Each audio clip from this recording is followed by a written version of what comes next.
pagi Ibu. Selamat pagi. Iya. Oh, kenalkan saya Oh, Bidan iya. Kristina. Iya, saya Lucy. Oh ya, silakan duduk Ibu Lucy. Baik, Bu. Ya. Sebentar Ibu Lucy, tutup pintu dulu ya. Baik.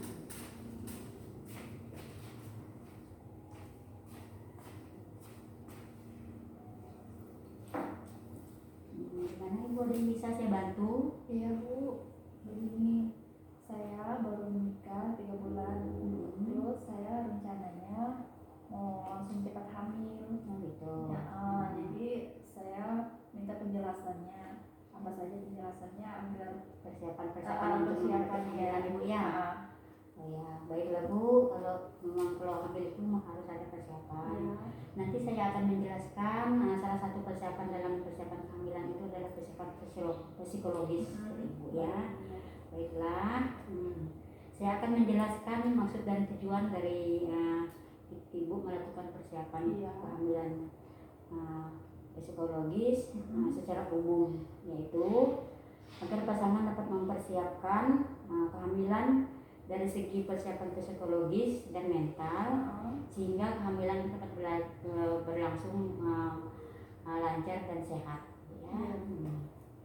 Terus itu yang untuk mulai persiapan kehamilan untuk psikologis, setiap pasangan suami istri harus merencanakan kehamilan yang dengan memikirkan tujuan dan memiliki anak ya, atau tidak memiliki anak dan bagaimana mencapai tujuan tersebut. Persiapan untuk melakukan kehamilan yang sehat itu perlu dipersiapkan seperti pemeriksaan kesehatan, yaitu Ibu harus periksa darah, periksa kencing sebelum itu Bu ya. Habis itu menjaga kebugaran tubuh, Ibu selalu fit, olahraga untuk melahirkan berat badannya biar ideal ya. Habis itu meningkatkan asupan makanan yang bergizi, misalnya Ibu juga harus minum vitamin, terus makan sayur-sayuran, buah ya, minum susu juga seperti vitamin C seperti asam folat, vitamin E, vitamin C semua Bu ya. Habis itu persiapan secara psikologis dan mental, kurangi tekanan-tekanan yang membuat stres seperti tekanan psikis, tuntutan dari keluarga. Biasanya ada keluarga yang menginginkan, biasanya untuk anak pertama itu kan keluarga itu menginginkan itu jenis kelamin tertentu gitu untuk anak pertama, ada yang seperti itu. Jadi kurangi tekanan-tekanan psikis ya supaya tidak stres ya. Habis itu perencanaan finansial dan keuangannya. Jelas ya, kalau finansial itu nanti untuk biaya melahirkan, untuk membeli makanan, untuk membeli pakaian bayi juga gitu kan, itu harus dipersiapkan sebelum kehamilan ya. Istri jangan malu bertanya bila ada masalah, boleh bertanya ke dokter, ke bidan atau tenaga kesehatan yang lain kalau ada masalah ya. Oke, itu pasangan harus memperkaya pengetahuan juga seputar kehamilan yang berhubungan dengan perencanaan ya selama kehamilan. Menjelang misalnya pengetahuan selama kehamilan, menjelang persalinan, setelah melahirkan, terus perawatan bayi dan sebagai sumber terpercaya ya Bu. Nanti Ibu mendapatkan ilmu, bisa konsultasi kepada siapa saja, kepada dokter, kepada bidan tentang masalah itu, pokoknya yang terpercaya gitu ya. Jangan nanti ke dukun kan ngarahnya beda lagi dengan kesehatan Bu ya, sehingga dapat mempersiapkan kehamilan dengan sehat ya. Pengetahuan tadi Bu, bisa kehamilannya seperti itu, perencanaan kehamilan, konsultasi dengan dokter seperti yang sudah kita bahas tadi ya. Itu untuk memperkaya pengetahuan juga ya, sering bertanya, jangan malu-malu Bu ya. Terus perawatan selama kehamilan itu contohnya makanan bergizi, minum vitamin prenatal Bu ya, vitamin untuk hamil. Habis itu olahraga yang rutin, menjaga berat badan tetap ideal. Habis itu minum air yang cukup ya, 7 sampai 8 gelas sehari ya. Jaga kebersihan diri juga perlu, tidur yang cukup juga perlu, yaitu tidurnya tuh yang bagus itu 7 sampai 8 jam per hari. Dengan begadang Bu ya kalau hamilnya diperantara. Hindari stres yang berlebihan. Sedangkan persiapan menjelang persalinan itu ada juga persiapan Ibu, misalnya memilih tempat persalinan, Ibu mau di rumah sakit atau pilih bidan yang terpercaya itu Bu ya. Menyiapkan kebutuhan untuk persalinan di rumah sakit, misalnya persiapan uang tadi Bu ya, persiapan untuk baju bayi ya, persiapan untuk ibu juga nanti ya. Cari tahu metode persalinan, misalnya ibu mau normal atau mau sesar atau mau pakai, sekarang itu kan Bu ada yang untuk supaya dia nyeri itu namanya erak ya Bu ya. Dan nanti sebelum persalinan itu perlu dipikirkan ya. Habis itu beraktivitas fisik, lakukan relaksasi pikiran, konsumsi makanan yang bergizi ya. Persiapan pasca salin ada untuk melahirkan itu harus persiapan juga Bu, misalnya perawatan nyeri pada vagina. Nah, selain obat nanti bisa diberi kompres hangat ya, kompres dingin. Kompres dingin dengan hangat ya, yang dingin. Terus nanti bisa ada pereda nyeri yang dari dokter ya. Habis itu perawatan untuk kontraksi itu memang normal, kalau tidak berlebihan. Kontraksi itu bagus ya, kalau tidak kontraksi itu bisa menimbulkan perdarahan melahirkan. Jadi kalau ada sakit habis melahirkan itu perutnya mulas kencang gitu, habis melahirkan itu suatu yang normal ya. Habis itu perawatan payudara, rutinnya harus menyusui ya. Habis itu perawatan istirahat yang ibu kalau ada bayi itu kan biasanya kurang istirahat. Nanti kalau bayinya tidur, ibu tidur supaya stamina ibu tetap kuat ya. Perawatan kesehatan mental. Habis itu minta dukungan orang lain untuk membantu ya kalau merawat bayinya ya. Konsumsi makanan yang seimbang, gizi seimbang, perbanyak waktu istirahat, mengekspresikan perasaan sayang kepada pasangan yang menghabiskan waktu bersama. Nanti kan kalau perawatan bayi itu ya bisa suaminya bantu ya, bersama lah merawat bayinya tuh supaya ikut juga bisa istirahat gitu dua ya. Terus perawatan bayi itu habis lahir itu biasanya dilakukan IMD. IMD biasanya inisiasi menyusu dini, bayi itu ditaruh di atas perut ibu supaya bayi itu bisa mencari puting susu ibu itu dengan sendirinya gitu ya. Dikenalkan lebih dini menyusu itu. Terus merawat menjaga kebersihan tali pusat. Habis itu pantau BAB bayi dan pada minggu-minggu pertama itu badan bayi itu turun Bu ya, mungkin sekitar kalau yang normal itu sekitar kurang lebih 7%, dan akan naik lagi pada 2 minggu, 10 hari atau 14 hari selanjutnya akan naik lagi. Itu suatu yang normal Bu ya. Nanti kalau bayi lahir terus berat badan minggu pertama itu turun, asal nggak berlebihan turunnya, itu tadi dari 7% ya, itu masih normal. Nah, cara memandikan bayi juga harus ada yang benar ya. Nanti kalau memang ini nanti minta petunjuk dari bidan yang merawat.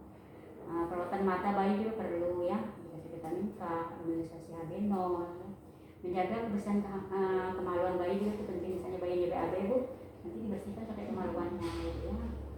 Jangan sampai itu nanti masuk ke kemaluannya kotorannya, nanti bisa menyebabkan infeksi. Adanya pasangan yang dapat menimbulkan tegangan dengan menghindari hal-hal yang memberi pengaruh buruk dalam keseimbangan hormon. Nah itu kan bisa itu ada pengaruh-pengaruh ibu ya, ada pengaruh dari keseimbangan hormon itu terhadap persiapan kehamilan. Itu misalnya seperti tegangan psikis dalam rumah tangga, tuntutan keluarga mendapatkan jenis kelamin tertentu atau anak pertama, masalah ekonomi, KDRT dan rumah tangga. Hal-hal yang memberi pengaruh buruk Bu ya dalam keseimbangan hormon kita tadi. Jadi kita bisa stres, bisa mempengaruhi hormon kita itu ya. Itu tadi yang penyebabnya. Apa sih upaya kita untuk menghindari pengaruh ini? Kejiwaan kita sangat berpengaruh pada kandungan. Nah karena itu kalau kita stres itu besar pengaruhnya ke kandungan kita Bu. Oleh karena itu orang tua harus mempersiapkan diri secara mental untuk mendapatkan proses kehamilan. Nah, pada masa kehamilan akan menghadapi perubahan psikologis tidak hanya pada ibu, tetapi juga ayah dan calon bayi. Perubahan psikologis pada ibu misalnya perubahan emosional, cenderung malas, sensitif, mudah cemburu Bu ya, yaitu minta perhatian lebih dari suaminya. Gitu. Habis itu ilmu psikologis pada suami juga bisa Bu, misalnya Nah, dia lebih sadar akan tanggung jawabnya. Kalau yang istri hamil mungkin tanggung jawabnya lebih besar Bu ya. Iya. Mudah cemas, mengalami sindrom dia sempat mengalami gejala yang mirip dengan tanda kehamilan, misalnya dia ikut-ikut mual juga, gitu kan ada kan Bu gitu ya, Iya. suaminya ikut mual juga, ikut ngidam gitu ya. Iya.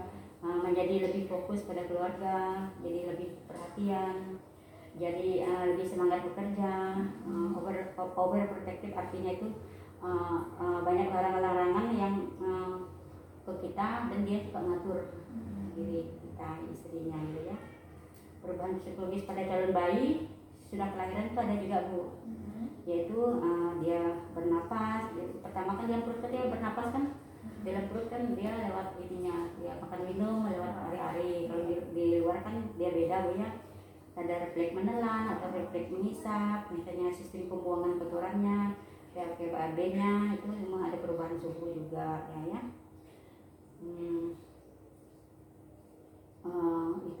Bagaimana kita mengkondisikan pikiran dan batin kedua orang tua agar jauh dari pikiran-pikiran negatif, bahwa segalanya dikendalikan oleh pikiran setiap pasangan ya. Bagaimana kita cara mengendalikannya, yaitu kondisikan pikiran dan batin kita agar jauh dari pikiran-pikiran negatif. Kita jangan selalu berpikir negatif, yang positif aja ya, jangan kita terlalu jauh berpikiran, bergaul dengan orang yang berpikiran positif. Karena ada orang bilang kalau kita bergaul sama orang yang negatif, kita ikut negatif. Jadi untuk menghindari itu kita bergaul sama orang yang berpikiran positif. Alihkan pikiran ke hal yang positif, mengakui pikiran diri kita sendiri, mencoba nilai diri kita sendiri, siapa saya gitu ya. Oleh sebab itu, bila ada masalah-masalah dikomunikasikan dengan baik, segala sesuatunya berusaha untuk terbuka dan membicarakan perasaan masing-masing sehingga dapat mencari solusi saat ada kesulitan-kesulitan, baik dengan suami, dengan orang tua, dan orang yang kita percaya ya. Komunikasikan itu dengan baik, bicarakan dengan baik, tidak ada masalah, kesulitan berpikir bersama-sama, tidak egois dan tidak mengambil solusi atau keputusan sendiri, hargai pendapat pasangan kita ya. Di samping itu dukungan suami, keluarga, lingkungan sangat membutuhkan juga bagi seorang hamil misalnya, dengan menumbuhkan rasa percaya diri, memfasilitasi kebutuhan selama kehamilan termasuk pengetahuan dan fisiknya sehingga mentalnya cukup kuat dalam menghadapi kehamilan ya. Contoh bentuk dukungan dari suami atau keluarga itu misalnya memperhatikan asupan gizi, misalnya makanan kita diperhatikan, menjaga asupan air putih yang cukup, menyajikan makanan untuk ibu hamil, membantu pekerjaan rumah, gitu ya. Bersabar menghadapi segala emosinya. Biasanya kita kan hamil, jadi harusnya dia bersabar menghadapi kita gitu, karena dia tahu kalau orang hamil itu ya suka marah, gitu ya. Perhatikan bau-bau yang di sekitar rumah kita yang membuat kita mengganggu kesehatan ibu hamil ya, misalnya kotoran apa di dekat rumah itu harus dibersihkan ya. Demikian tadi Bu yang bisa saya sampaikan. Apakah ada pertanyaan? Sudah jelas Bu, sudah cukup jelas. Jelas ya. Sudah jelas Bu. Kalau gitu bolehkah saya bertanya? Boleh Bu. Oh ya, terima kasih Bu ya. Apa saja tadi Bu persiapan untuk mendapatkan kehamilan yang sehat tadi Bu? Menjaga pemeriksaan kesehatan, contohnya seperti periksa darah dan periksa kencing ya. Terus kebugaran tubuh seperti berolahraga ya, betul Bu. Terus apa? Makanan bergizi. Iya, makanan bergizi seperti minum vitamin, makan sayur-sayuran. Terus menjaga keuangan, persiapan keuangan untuk nanti untuk membeli vitamin, untuk kebutuhan ibu hamil, makanan ibu hamil untuk pakai bayi ya. Itu persiapan fisik dan mental Iya. ya, fisik dan mental itu yang pentingnya bahwa ibu betul-betul siap menghadapi persalinan, jauhkan stres kalau sudah hamil Bu ya. Iya. Habis itu selalu konsultasi dengan dokter atau bidan kalau masalah itu. Nah itu Bu ya, Ibu bagus sekali Bu ya, tadi sudah mengerti. Ya, terima kasih Ibu atas video